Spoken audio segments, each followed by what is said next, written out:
Well, it's another beautiful spring morning here at the cabin at Lake Barkley, and we're going to try our hand at doing a little spring fishing today. The weather's supposed to be beautiful. The water's a little high. Actually, the water is very high, but we're going to try it anyway. Got my required cup of Java to get me started here. I hope we have a good time. This is one of my first times actually recording the fishing trip.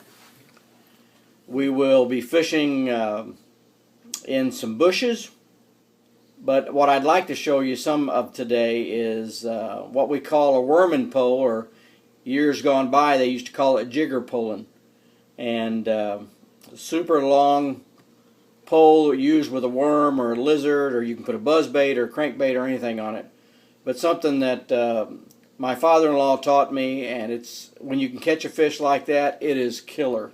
So I hope we can pull one in like that today. We'll give it a good try and see what happens.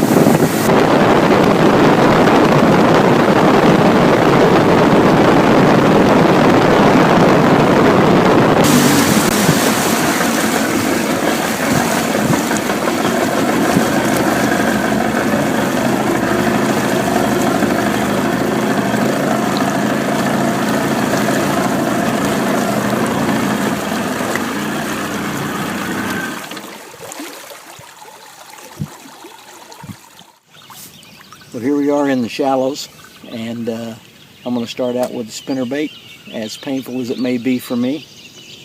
And we're going to make a few rounds with the spinnerbait in the bushes and the weeds, and if that doesn't produce anything, then we'll go to plastics, or maybe a real shallow running crankbait, probably plastics, and maybe we'll get a chance to demonstrate that jigger pole I was telling you about. Really a pretty spot back here. I just love fishing back here. Most of the time there's not enough water to fish back here. One of my favorite places though.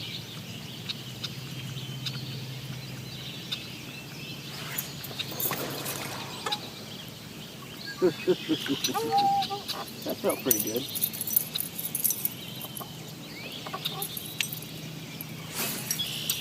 It wasn't a hard strike, it was just like all of a sudden it was real easy. And then I saw the line moving off to the side.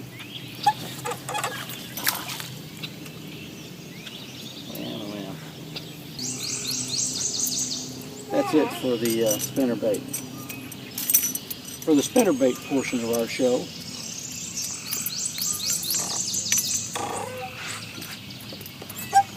let me straighten up, do a little house cleaning here.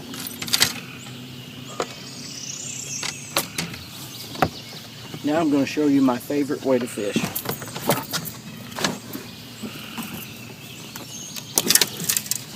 You can only really do it well certain times a year. But this is what they used to call a jigger pole. And there was other names for it. My father-in-law calls it a worming pole. There's only, if I'm not mistaken, there's only about one other company in the United States that still makes these, or it's either in the United States or in Canada. I'm not sure which it is. But this pole is, I guess, about 13 or 14 foot long.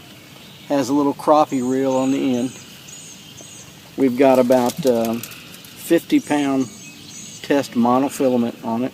Old-time monofilament. Big, heavy, thick line. Big, heavy worm hook. And my bait of preference is a Cinco. I'm using a green pumpkin Cinco. Actually, this is Bass Pro Shop Sticko is what this is.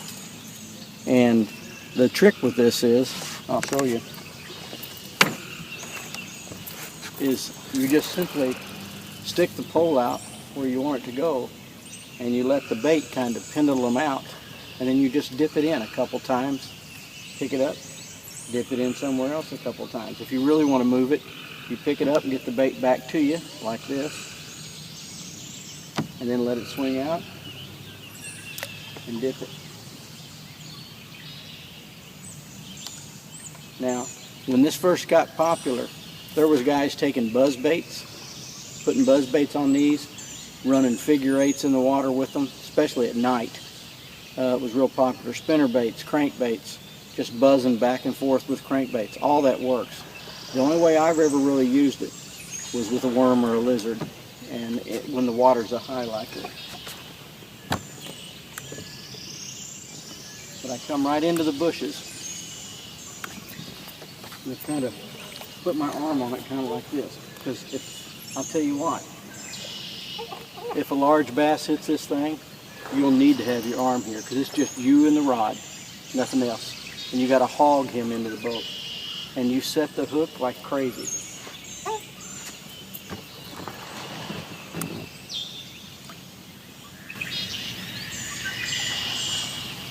So far my biggest fish like this is a 7.5 pounder. So once again, I'm holding it like this, kind of with my hand and forearm.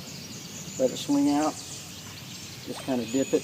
The presentation is very quiet. These rods aren't very cheap either. These are very old ones. These are ones that my family has had for a long time. My father-in-law was gracious enough to, actually my wife's family, my father-in-law was gracious enough to give me one. And I've had a lot of fun with it. But they're a little pricey, but then good rods are pricey of any kind. So.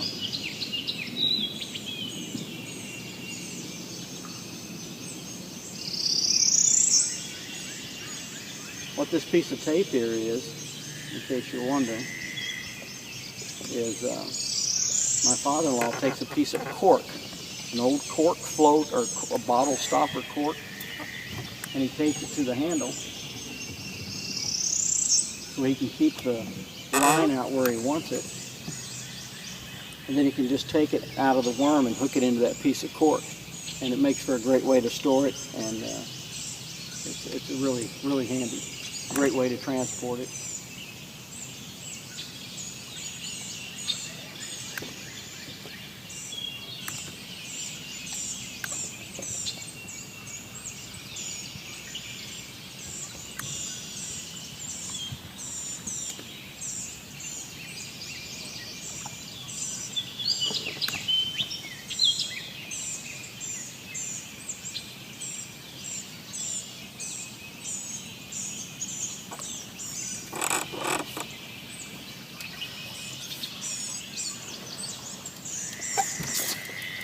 I can't believe that.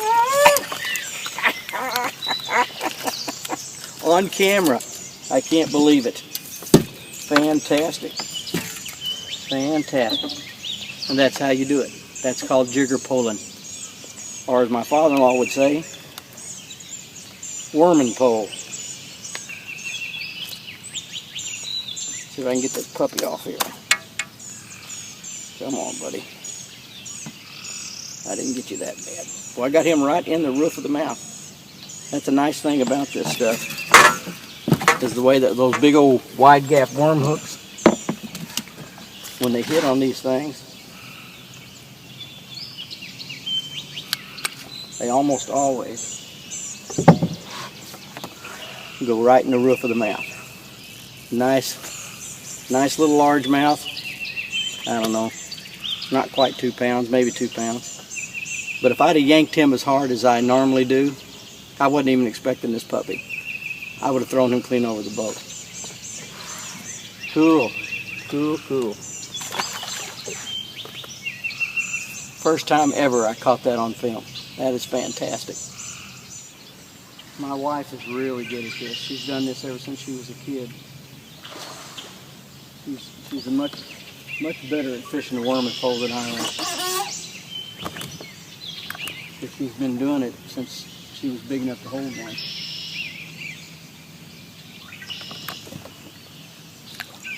This is one of her dad's favorite ways to fish. And mine too. Oh, I just got bit again, I think. It's hard to tell when you're moving. It's hard to tell in these bushes. You could drag over a limb and it feels just like a 5-pounder is wanting to grab you.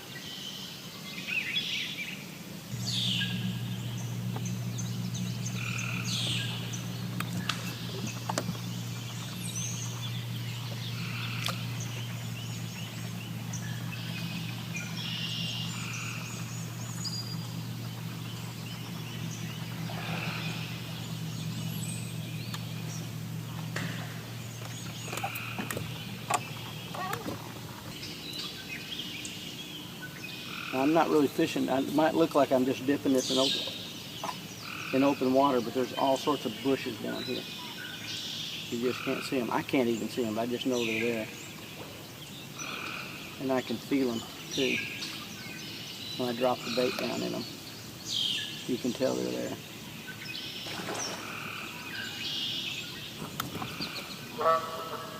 My father-in-law and I went down to Lake Eufaula, Alabama one time, and he was showing me how to do this. There's a big old alligator laying right on the bank.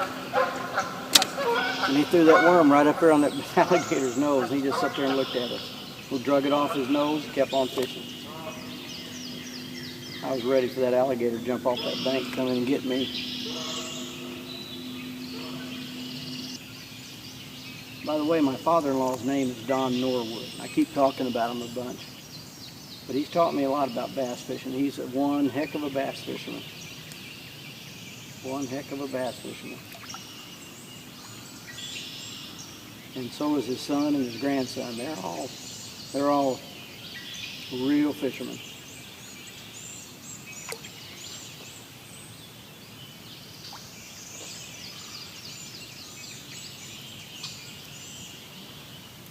I went fishing with my buddy Gary Cole yesterday in these floodwaters. And we started off the day with Gary catching 2 smallmouth in a row. But not with this. He was throwing a piece of plastic, just casting it. We caught him within 10 minutes after, he caught him within 10 minutes after we got in the water. And that was it for the rest of the day. Nothing else. It was a long old day fishing, but it was fun. It's always fun fishing with Gary. Except I usually end up getting the net for him more than I catch fish. He is a monster fisherman now.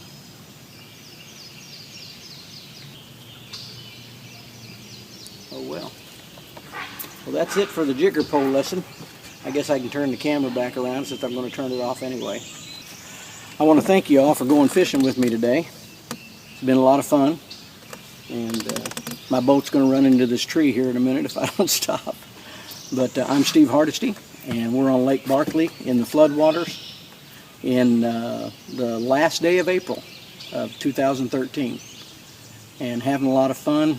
The weather is just phenomenal. Water's a little high, but there's always something to keep you from catching a fish, or at least to find an excuse somewhere.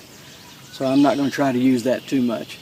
It is what it is, but a good day, or what do they say, a bad day fishing is always better than a good day at work. So I had a great day fishing, and it wasn't a bad day at all because I'm here and you're here. Thanks a lot.